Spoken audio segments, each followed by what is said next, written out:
Africa continent में आने वाला ये देश साउथ सूडान के नाम से जाना जाता है। ये अभी अभी आजाद हुआ है और दुनिया के गरीब देशों में शामिल है। तरक्की के पायदान पर इसके कदम धीरे धीरे बढ़ रहे हैं। यहाँ के लोग सबसे लंबे होते हैं और उसी हिसाब से यहाँ के लोगों का हर बॉडी पार्ट्स लंबा होता है। समझदार के लिए इशारा काफी होता है और जो लोग इशारा समझ गए हैं वो इस वीडियो को आखिर तक जरूर देखेंगे। साउथ सूडान को 9 जुलाई 2011 को पब्लिक पोलिंग के बाद इंडिपेंडेंट कर दिया गया। इस जनमत संग्रह में सूडान से अलग होने के लिए 98.83% लोगों ने वोट दिया। इसके बाद सूडान दुनिया का 196वां देश बन गया और यूनाइटेड स्टेट का 193वां सदस्य है, जबकि अफ्रीका का 55वां देश है। जुलाई 2012 में इस देश ने जिनेवा सम्मेलन पर हस्ताक्षर किए और अपनी आजादी के बाद से ही साउथ सूडान को इंटरनल स्ट्रगल करना पड़ रहा है। इसके पहले साल 2005 तक ये देश सूडान गणराज्य का स्वायत्त क्षेत्र था।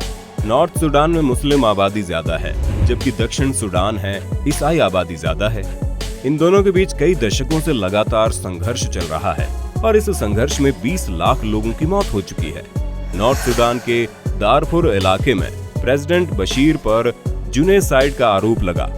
इसके बाद उनके खिलाफ इंटरनेशनल क्रिमिनल कोर्ट ने अरेस्ट वारंट भी जारी किया। साल 2005 में यूनाइटेड नेशंस ऑर्गेनाइजेशन ने इस मामले में इंटरफेयर करते हुए एक शांति प्रस्ताव सामने रखा। इस प्रस्ताव में ही दक्षिण सूडान को नया देश बनाने की बात कही गई थी। जनमत संग्रह कराने पर कंसर्न बनी। सूडान अफ्रीका महाद्वीप का सबसे बड़ा देश था, जो अब 2 हिस्सों में बंट गया है।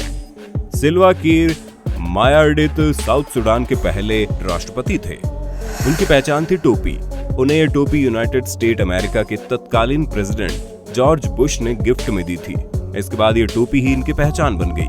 सूडान पीपल्स लिबरेशन आर्मी के एक पूर्व विद्रोही नेता थे जॉन गारंग।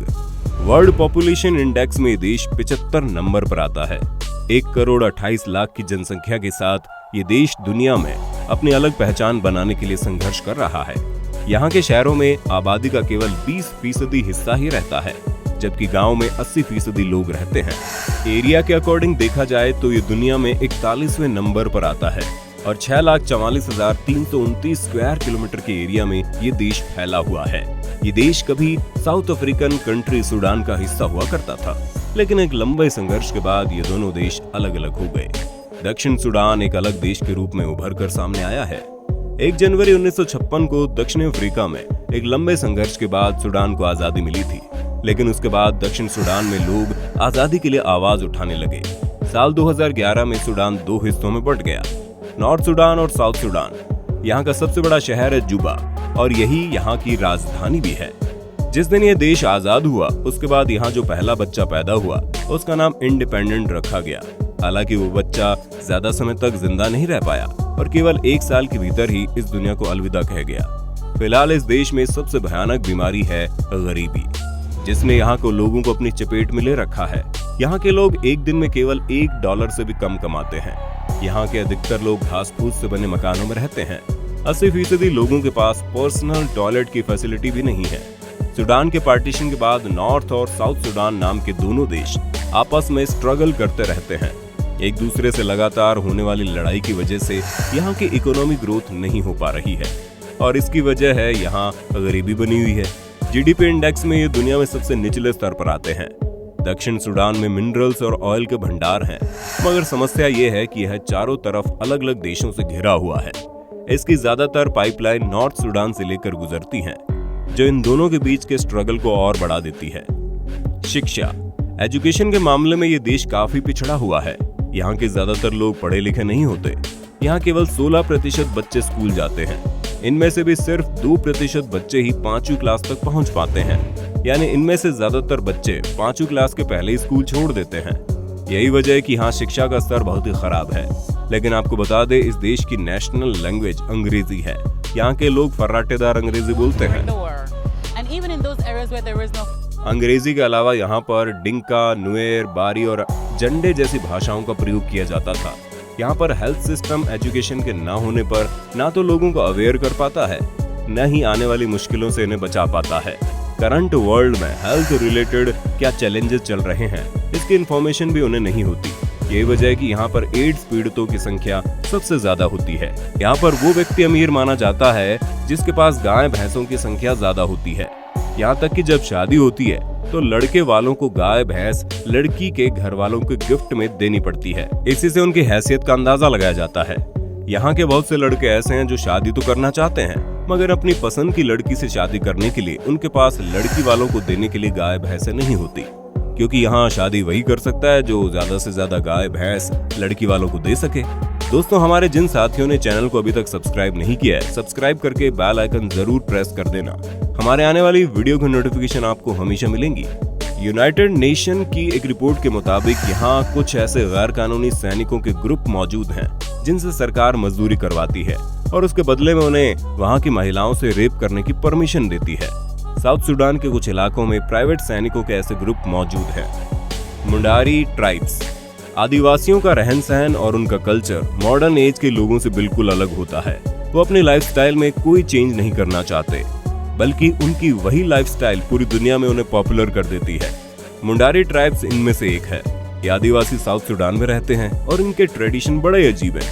ये अपने खाने पीने के लिए बेसिकली गाय भैंस के ऊपर डिपेंडेंट है और इन जनजाति के पुरुष कपड़े नहीं पहनते, ज्यादातर नशे में चूर रहते हैं, जबकि महिलाएं कुछ हद तक कपड़े पहनती है। यहाँ पानी की भारी कमी है, इसलिए यहाँ के पुरुष गाय के मूत्र से नहाते हैं और उसके बाद वहाँ की मिट्टी को अपने सिर पर लगा लेते हैं। इस तरह वो गर्मी से छुटकारा हासिल करते हैं। यहाँ गाय भैंसों से दूध किसी बर्तन में निकालने के बजाय सीधे पशुओं के थन से लोग दूध पीना पसंद करते हैं। फूड कल्चर हर एक देश की अपनी एक संस्कृति होती है और उसी के अकॉर्डिंग उसकी लाइफस्टाइल होती है। वो वहाँ के क्लाइमेट को सूट करती है और कुछ वैसा ही यहाँ के लोगों की फूडिंग भी होते हैं। आइए जानते हैं साउथ सुडान के लोग क्या खाना पसंद करते हैं। किसारा ये रोटी सोरगम के आटे से बनी हुई होती है। इस लजीज और टेस्ट से भरी हुई रोटी सभी को पसंद आती है। इसके अलावा गौरासरा यानी गेहूं के आटे से बनी हुई रोटी भी खाने के लिए उपलब्ध रहती है। मोख बजा इस मजेदार डिश को केले से बनाया जाता है। जो भी इसे खाता है जिंदगी भर इसका टेस्ट उसे याद रहता है। काइजेक अगर आप नॉनवेज की शौकीन है तो यहाँ सूखी मछली से मिलने वाला एक स्पेशल डिश काफी फेमस है जिसे कीसा कहा जाता है। कोईडियोक इस डिश को मीठा सेमोलिना भी कहा जाता है। दही बटर और शुगर के साथ बनाई जाने वाले इस डिश को अखरोट से डेकोरेट किया जाता है।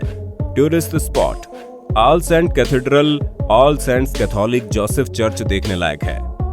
बोमा नेशनल पार्क इथियोपिया के बॉर्डर से लगा ये नेशनल पार्क जानवरों को उनका नेचुरल एटमॉस्फेयर देता है जिससे वो नेचुरल लाइफ जी सके।